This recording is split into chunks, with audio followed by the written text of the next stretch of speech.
Dr. Helen Kanimbugwe we yabo mugenyi mukuru aha mukoro gwo kujweka bejyaba ugwakorerwa famu ya government ya Ruhengeri kandi yajwekera managing director wa Nagric. Please be ethical.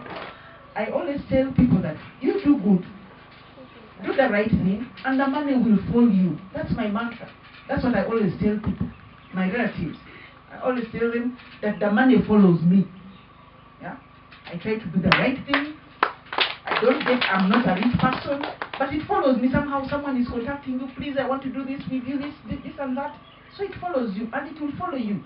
Omushomo guhagirwe kitongore cha URUS hamwe na Nagric kandi Dr. Hamid Rutaro orukoro kitongore cha URUS som Africa kandi kitire mu sente mu kutende koko yashaba barisa kwejumbira mu nkora yo kukozesa artificial insemination. Abashaho abakwa kisente itwenke kitongore cha URUS ekirime bitongore bindi nka Genex twejumbire omukushomesa abashaho abente kureba ngo bayamba abarisa bayamba omukati sentezi ntwatagana na government y'ekitongole cya Nagric akuba technology eji nituleta mizi first of all amizaga agino rudio kugira ngo wakora artificial insemination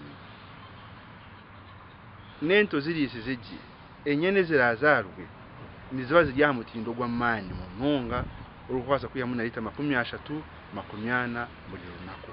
As you have seen, gentlemen, the trainees, that there was a lot of theory, and that theory is extremely useful for you to understand why you are doing some practice.